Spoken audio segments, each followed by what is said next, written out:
Austin Laramie here from Zero to Hero Dog Training. I got a little short video for you guys today. This is going to be in regards to loose leash walking. What I mean by that is just where I can walk on a leash and my dog isn't pulling, right? My dog is engaged with me. They don't have to be staring at me the whole walk, but they need to not be pulling and have their head down and sniffing everything, right? Everything that makes a dog a dog. So it makes sense to have a release command to be able to tell them, yes, now you can go do what you want to do. But when we're together on the leash, hey, just chill, live next to me, be right here, enjoy the walk with me. So, again, people talk way too much to their dogs. When I'm doing this specific exercise, I say nothing. I'm completely silent. Now I will add some praise. I will add my reward marker later on, but at first, when I'm trying to teach a dog just to walk nice on a leash, I say nothing. Too many people, they get frustrated and they're like, hey, stop this, that, no, that, right? Say nothing and do what I'm about to show you. It's going to make everything better. So, when I'm walking, 3 rules. I don't want my dog sniffing, going to the bathroom, or pulling, right? And I'm gonna have a whole bunch of snowflakes coming at me saying, oh, just let the dog be a dog, and that's so mean, and it's regardless, dudes. Good luck with your dogs is all I gotta say. But for the people who want to listen, those 3 rules are important. No sniffing, no pulling, no going to the bathroom. And your dog is a dog. They're gonna do that, but you want to have a release command where you can tell them break, and now they understand, cool, they can go do whatever they want to do. She can sniff, she can go to the bathroom, do whatever she wants to do. But when we're on the leash, I want you engaged with me, right? I don't want you doing any of those things. So, she is a 6-month-old puppy, very distractible, likes to sniff everything. That's perfect. So here's what I do. It's one of the first things I do when I get a dog. I get them really nice on a leash. So, there's 3 things. You have your outward turn. You have your inward turn. And you have a stop and walk backwards. So, I'm going to show you what I do. To me, pulling isn't when the dog is already like this, all the way out. To me, pulling is if I have a box along my left side, along my left foot, as soon as the dog steps out of that box, the dog is pulling to me. You have to keep this in mind, okay? This is the most important part. You must always stay in a state of a loose leash. Let the dog decide what you're going to do.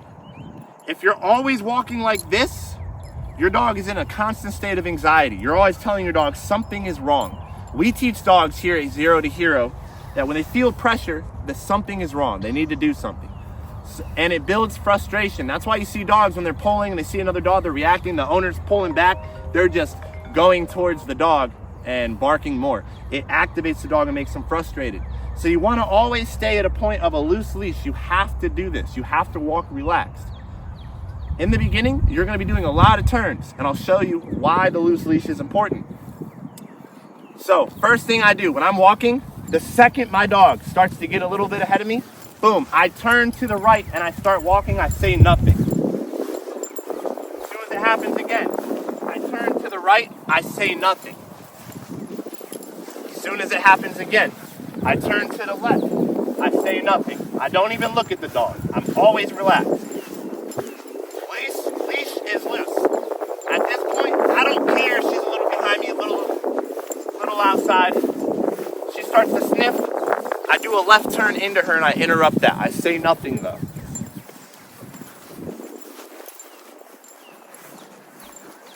Now, here's what I'm doing. Leash is always loose. So when I do my right turn away from her, because I keep her on the left side when I walk, when I do my right turn, 2 things are going to happen. She's going to continue forward, and when I turn right, she's going to hit the end of the leash, and it's going to snap, it's going to pop her, and she's going to look back and be like, oh, I better follow that guy. I better pay attention to that guy. I don't want that to happen again. And you're going to do multiple turns. And she's gonna go forward, she's gonna go close on herself, look back, then she's gonna get ahead of you, you're gonna turn, she's gonna close on herself. She's gonna get ahead of you, you're gonna turn, and before she can get to the end of the leash, she's gonna look back and go, oh, I better turn with him. And then that moment, I say yes, and I reward the dog for making that decision. But if you wait for your dog to already get to the point to where now the leash is tight and you turn, you're not snapping the dog, you're just pulling the dog now. You don't want to do that. So I'm not waiting until the dog is at this point and then turning. Then you're just frustrating the dog and choking the dog. I do have a slip leash on. It is connected to a long leash because we just did recall stuff. But I like slip leashes for this, not regular collars. So again, that's why this works. Because two things happen. The dog either is going to close on themselves because they're going to keep going and they're going to miss when you turn, and they're going to go, and it's uncomfortable for the dog. The dog is going to get fed up with that, and they're going to start watching you. You're going to see your dog start to look up at you and be like, what are you doing? And that's what you want. Now, I can do the same thing. With the left turn, you have to do it when the dog is kind of already a little ahead of you. You want your dog to be checking in to where if you stop, your dog goes, oh, I'm going to stop. Or if you turn, your dog's going to catch it with you, and they're going to turn with you. So, you want to start this in like relatively low distraction, like outside, maybe not even in the grass if they're going to sniff the whole time. But if my dog starts to sniff, I'm doing a left turn into them. Or I simply just keep walking and I utilize their leave it command. I say leave it, and I just keep walking. And if they don't leave it because they don't know it, the end of the leash is just going to pull them away. That's the only time it's cool to pull them away. Most people do this though. They walk, their dog starts to sniff, they stop. And they go, hey, Betty, come on girl, come on. And then they let their dog decide, okay, I'll come whenever I want. Whereas I teach my dog, you gotta follow me, we're going, I'm not stopping. She starts to sniff, I either interrupt it by turning into her, or I say leave it, and I continue to walk. I don't even stop, I don't even look for her. So if she sniffs, I keep walking. I say nothing. She gets ahead of me, boom, I'm turning. Make sure though when you turn, you're not doing a turn like this, right? I'm pivoting. And when I'm pivoting, the leash is loose. It gets tight when she hits the end of it and it snaps her, it pops her, but it doesn't pull her. That's important. So again, my dog sniffs, I say nothing, I keep walking. So you have your left turns, you have your right turns. I like to hold my leash with two hands. Loose always. When I do my right turn, I let go with my left hand and I turn. Then when she's back in position, I grab it again. But don't walk like this. I can't stress it enough. Stop walking your dog like this. You're not going to teach them anything. Loose leash walking implies that your dog is aware of where you're at all the time. If you see off of those 4 or 5 turns we just did, she's already more engaged with me than before we started. Like again, she doesn't have to be looking at me, but she's checking in to see where I'm at, to see which way I'm going so that she can catch it. All right, so now that she's engaged, once you get your dog to this point to where they're more engaged, they're checking in with you, you see them looking up at you a lot more, and while you're getting to that point, you're saying nothing to your dog at all. You're not even saying their name, saying nothing. Now here's where I do phase 2. Phase 2 requires your dog to be marker trained, a reward marker, a sound or a word that they understand means a reward. When I say yes, she knows that she's getting a reward. So here's where I do start talking a little bit. Dogs always want to be down sniffing, but wherever the food comes from, that's where their head is gonna be. So I want you to think of their food as $1 bills, $5 bills, right? If these were $5 bills, the grass is $1 bills. It's both rewarding, but the more that I reward her when she's looking at me, the more she's going to bring her head up and be on me rather than the ground and the dogs and the squirrels and the trees and the people. So here at this point, now that your dog can successfully walk nice on a leash a little bit and understand that pulling isn't comfortable, now I start rewarding my dog every time I catch them looking at me. So you want to catch the moment she looks at you, but you don't want to say your dog's name though. You want them to decide. When I stop, generally in the beginning, good. I won't continue walking again until my dog looks at me. But when they look at me, good. I reward them for that. I mark and reward that moment so that it becomes a repeatable thing to where they go, every time I look at this guy, he gives me money or food for that matter. Good. So every time I stop, now I'm just saying the reward marker. Good. I do teach auto sit. When I stop, I want my dogs to automatically sit. But right now, I do baby steps. I just want her to auto look at me. And I will literally say nothing until she does, and then I'll keep going. If it takes a long time, I'll simply just start moving. I say nothing. Remember, I don't go, Betty, come on. I say nothing. If she doesn't catch me moving, she's going to hit the end of the leash, and it's going to go, she's going to go, oh, I should have paid attention to that guy. I got to be more aware of where he's going. That's why you say nothing. You want the leash to be all what you want. So there's a bag running up on us right now in the wind. She's very distracted by it. So what I'm going to do is I'm going to walk to it, and if she starts to pull towards it, I'm going to turn around immediately. She wants to play with it, that's all right. And I want her to be distracted by it. I'm walking, right? You see her jumping backwards? This is where most people are like, come on, girl, come on. I say nothing. I don't care if she's doing that right now. But what I will go do is, I'll walk fast towards it. She gets ahead of me, I turn around.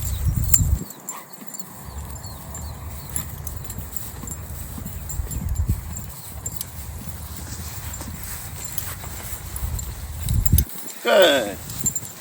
And then I mark that moment she looks at me. So I want you to insert, Mateo, down. Insert that bag with whatever object your dog struggles with. If that's a dog, if that's a squirrel, if that's a cat, people, whatever.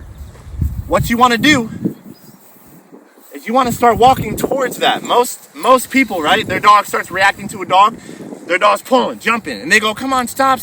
Say nothing. If your dog wants to run at a dog, let's do it. Run at the dog with your dog. As soon as your dog is not paying attention to you, let your dog go off. And before the leash gets tight, you pivot and you walk the other way.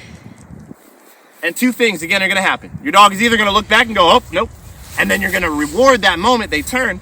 Or your dog is going to go, bam, full force into the leash, get corrected, and then they're going to still come back to you. And then you're going to do that again. You're going to turn around, you're going to run towards the dog.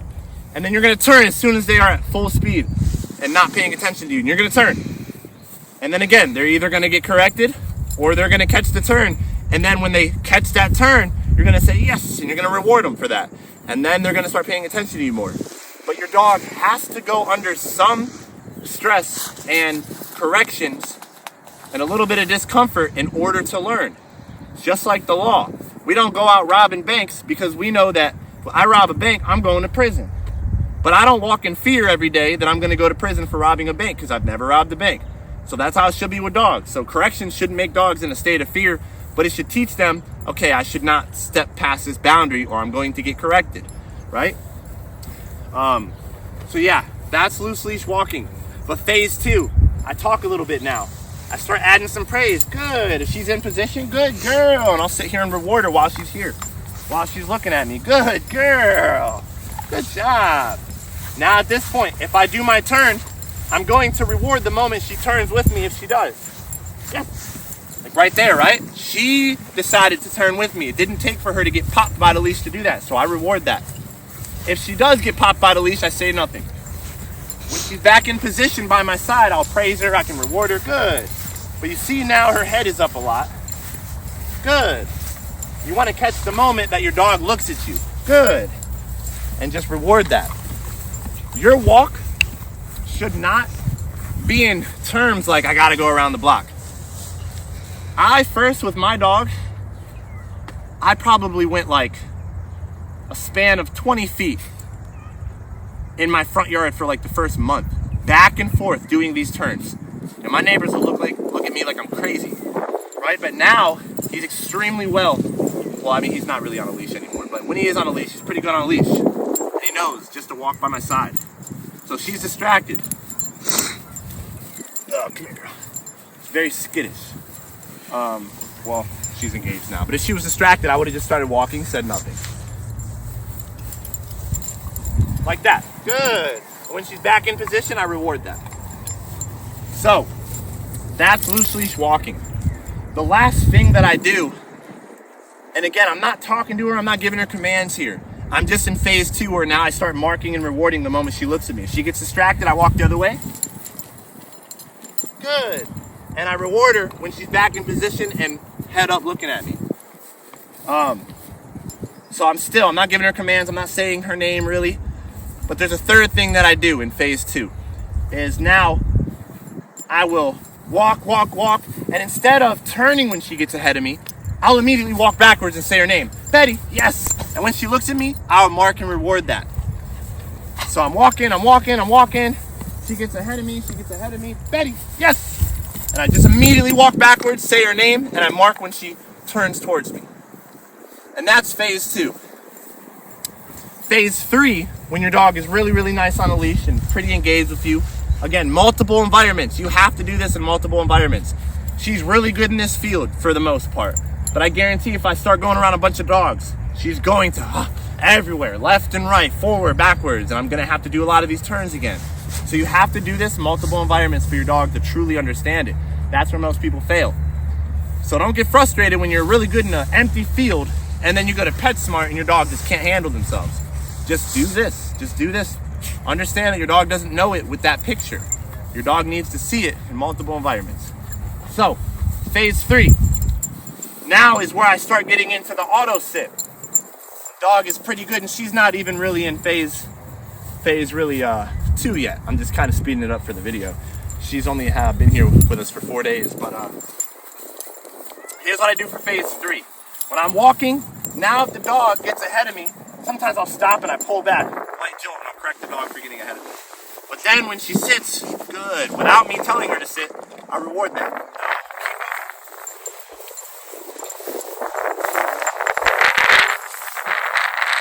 Good. Now apply light pressure upward. I'm not choking the dog. You're applying light pressure upward. The dog sits, you release pressure, and you reward. This shouldn't be done until your dog already is pretty good on a leash, multiple environments, and is already past pulling and reacting to dogs. Like your dog can see a dog and just ignore it now.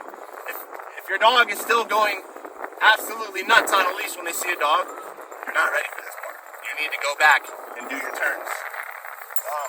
So what I tell all my clients is, whatever your dog is reactive to and struggles with, go work on that. Put your dog on a 20-foot leash and allow your dog to go run after a dog and then turn and let them correct themselves. And start teaching them that most importantly, you have to walk with a loose leash all the time. So a lot of people are like, but I can't ever get to the loose leash because my dog always pulls. And I'm like, you shouldn't be going on a walk. You should just be in a 5-foot little area, and the second your dog pulls, boom, your dog pulls, boom, your dog pulls, boom. Like, I mean, you'll be turning into them, turning away from them. You're gonna feel like you're doing 50 turns in 5 minutes, and that's literally normal. You should not be going on a walk if your dog doesn't know how to walk on a leash. I'm sorry, don't do it. It's pointless. What you should do, if you want to get your dog to get exercise, put them on a long line, go play some fetch, play some tug, let them run. But if you want to use a walk for exercise and your dog doesn't know how to walk, I'm sorry, your dog is forever going to be reactive on a leash because you're not teaching them anything. And you could just literally go on a walk by yourself without your dog at that point. It's a lot less frustrating. Your dog isn't going to be pulling on to other dogs when they see them. So, but if you want your dog to stop doing that, stop going on long walks. Use a tiny little area and do those turns and watch how good your dog gets when you stop talking to them and you just let the leash do the communication. You'll see a huge change in just a week if you do it consistently and you stop going on walks where your dog can just now pull you around. So yeah, that's my loose leash walking. Let me know if this helped you out. I'm gonna make a ton of videos on this though, because this is a very, very common subject with a lot of people. And I'm gonna make some videos showing, like, not tutorial videos, but me just working her, where like how I start teaching her not to go off and chase squirrels and dogs. And the thing about it is, you want your dog to do that. If you're stopping your dog when they decide to go run after a dog, they're never going to stop doing that. You have to allow them to. Cool, you want to run after a dog? Let's do it. And I turn. Bam! The dog gets corrected, and the dog is like, oh, that sucked. That was not good. That kind of hurt. I'm not going to do that no more. and then you're gonna reward them when they don't. But yeah, guys, thanks for watching. You guys have a lovely day. Peace.